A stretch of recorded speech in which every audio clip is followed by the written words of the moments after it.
Welcome back to D15 today, and it's Michael and Betty here with you. And please do get in contact with any queries, questions, or comments you may have. You can contact us on Instagram, Facebook, or Twitter, or 925 Phoenix FM, or email us at info@phoenixfm.ie. Call us on 01 822 7222, or visit phoenixfm.ie, or text us on 085 1050 181. First-time author Katrina Murphy from Dublin, who was self-published her first fantasy book, Return of the Starchild, book one of a fantasy trilogy named The Divine Inheritance. This is her first book, and she finished while travelling the world alone. Good morning, Katrina. It's a pleasure to have you on the programme this morning to tell our listeners all about The Return of the Starchild. No problem at all. Thanks very much, Michael and Betty, for having me on. Do appreciate it. Thanks very much. You're welcome, yes. It's great to have you here. Yeah. Would you like to tell us a little bit about your first book? Yeah, of course. So I guess there's a funny backstory in that I actually started writing the novel when I was 18 years old, which was, it was about 10 years or more now. And I literally only wrote like the first 3 chapters of it and put it to one side. And then when I actually started travelling back about 4 years ago, I decided to take those 3 chapters with me and to finish while I was writing it while abroad. And while I was abroad, I sort of took in a lot of experiences, from the Far East and from travelling in Australia. And I really sort of used those themes to integrate it into the fantasy novel that I had written and self-published it when I came back. So really in all, it took me about, I guess, 3 years to kind of finish it and edit it, to make sure it was fully polished and ready for publishing. But what the book about is itself is it's set in present day in England, in the rural countryside, and it's in a fictional town named Walker's Fall. And the story really kicks off with a central character, protagonist named Ileana, and she's a young woman who's attending secondary school there.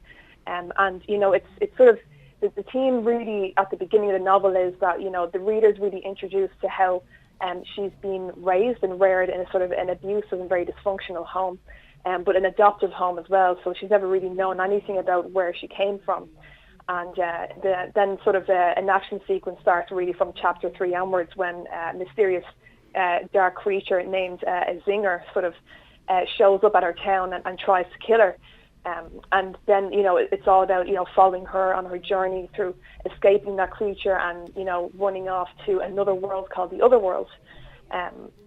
And then it's sort of, from there onwards, she's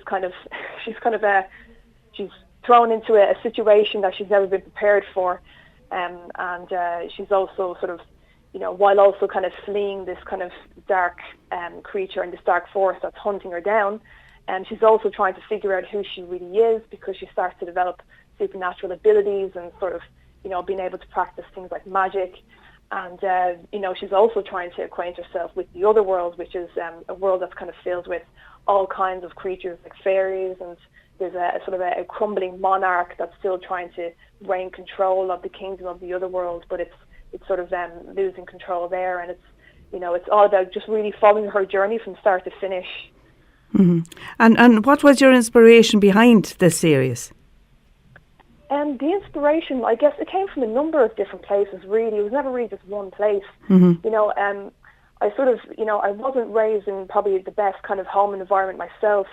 And, that kind of stepped into it a little bit, in certain scenes that happen in the book are not the most easy to read. But I wanted to create a sort of a raw sort of good experience for the reader, for something that they could relate to the character and what it is that she's experiencing.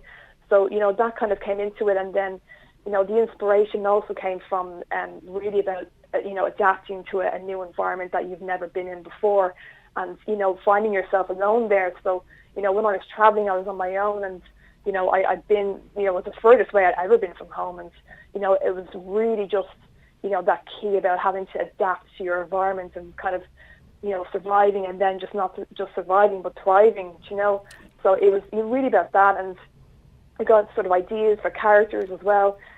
For example, I did actually visit an animal sanctuary when I was in Thailand, and it was like lions and tigers and things like that. And I actually got the idea for sort of a character of a griffith, like it's a giant lion with wings. Yes. And I got the idea for that just visiting that animal sanctuary there. So it was really like the inspiration, I guess, came from a couple of different places, but it was really just the wonderment and the awe of the world of fantasy and the fact that there are no limits, to what you can write when you write in a particular genre. So it was, it was all really about expression, but also really wanting to present like a really engaging, great story to the reader, and just to give them a great experience, and to even just learn something about themselves from reading it. Exactly. And did you find the whole experience of writing the book therapeutic? Yeah, that's an interesting question, actually. I think I did. It was funny because as I had said, I started writing the book when I was 18, and I only started it again really at the age of 26. Mm-hmm. And it was kind of reading those first 3 chapters that I'd written when I was 18. I was like, I just got a real sense of where my head was at, like back then, and I guess it was kind of the kind of write the book, but in a way that it's kind of respecting and acknowledging like the way I was back then when I was a teenager, and like sort of following that through and following it to the very end, not just giving up on it, but finishing it. So Mm-hmm. it was, I guess from that angle it was therapeutic. And I just was curious as to how much of the real Katrina, but I think you have covered that, like it was in the book, in the story, as it centres around the young woman of 18 years, and you started to write at 18. So I just get a sense there that your own character came in a lot there. Yeah, it certainly did indeed, and it was really about like putting the character through trials and and tests of pain, but also to show like that it's not just about like the pain that you go through, it's the fact that you can endure, like, and that you can prevail, despite whatever situation you're put in. So I mean, that's kind of the overarching theme that I'm aiming for the whole trilogy is, from start to finish, it's about the value of having the courage to sort of do the things that you're not comfortable doing, and I think I've tried to communicate that clearly anyway in the book. Yes, and I think it's a little the resilience we have and moving outside our comfort zone. Exactly. Yeah. And just before I hand you over to Michael here, I was just wondering as well, your experience of travelling the world alone. How was that for you? It was amazing.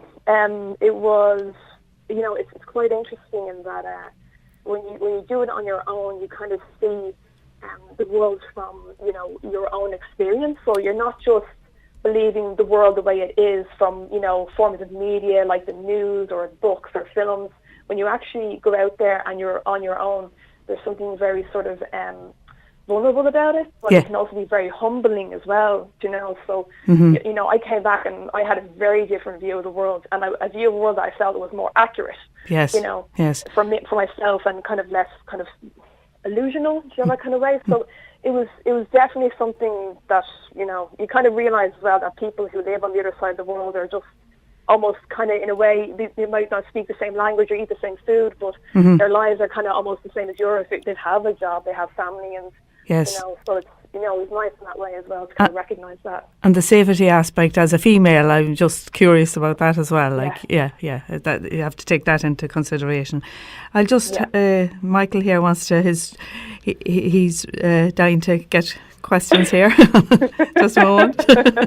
Well, first of all, Katrina, congratulations. Just to re-echo Betty's congratulations to you. A great achievement to get the book finished. Thanks very much. Thank you. A great sense of relief, no doubt. Oh God, yeah. And then it's like, I'm very book two now. But no, definitely.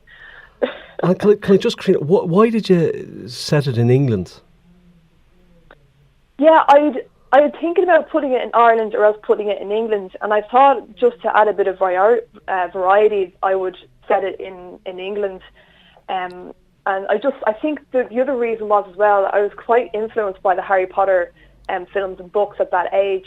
So I think the way I was when I wrote the first 2 chapters when I was 18 was that the character lived in England, and I think that's what was in my head. And when I went back to review the book, the first 3 chapters when I was 26, I decided to keep it that way. I didn't want to mess with the first 3 chapters too much, because I kind of felt like I had kind of, my 18-year-old self had written, and I didn't want to edit it too much. But I think it was really mostly being influenced probably by the Harry Potter books and films at the time.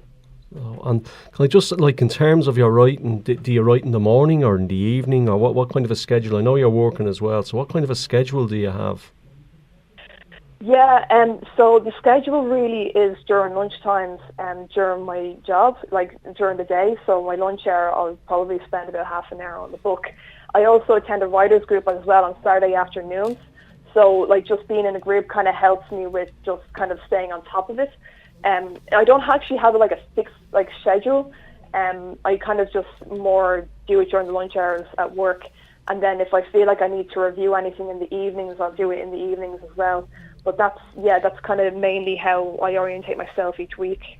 So that's how you stay on track. And Yeah. and like I'm conscious, like you're in media marketing, so that's obviously a good talent to have when you're out there marketing your book.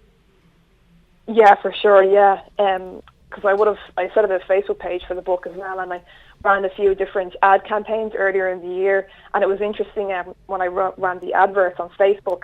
I found that just like kind of analysing the ads that I'd run, that it was mainly kind of women in the States, I think between the ages of 25 to 45, who were mainly interested in the book, who were responding to my ads on Facebook. So, you know, it's kind of good when you have that kind of skill, because you can get insights as well into what your target market even looks like. Because for me, I would have thought like women who were younger, like maybe around the ages of 18, you know, I was thinking like, you know, 15 to sort of 21 was probably my bracket.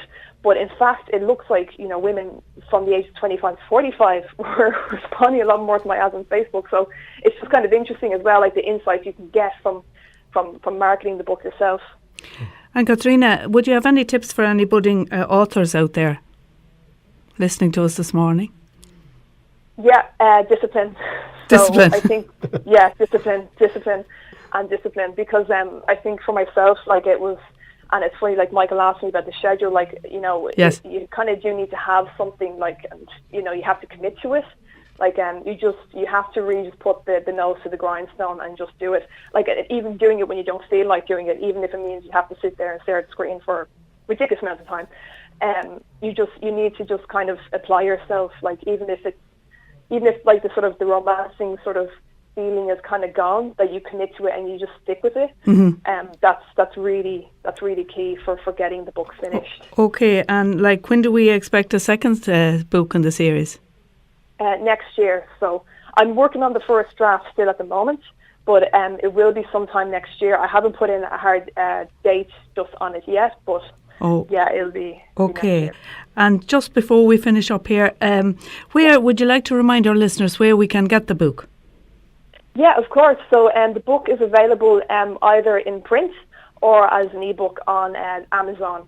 So you can go onto amazon.co.uk or amazon.com, any of the different types of Amazon websites in different languages. It's available there. And if you want to buy it from the UK website, it's £7.77 to buy it on print. Very good. And well done for congratulations for finishing the book, and good luck with the rest and the discipline going forward. And it sounds like a good read, so I'm sure, again, if you want to repeat before we say goodbye, where it can be found. Yeah, for sure. It can be found on amazon.co.uk. So if you just put in, even just type in Return of the Starchild, the title of the novel, and put it into Amazon, it should be like the first result there on the UK website or any of the websites, just to put in the title of the novel itself in there, and you should be able to get it. Great, Katrina. Thank you very much for having you this morning. Okay. Thanks very much for having me now. Thanks, okay, thank you. You Bye. take Bye, care, guys. and every success with all the writing, Katrina.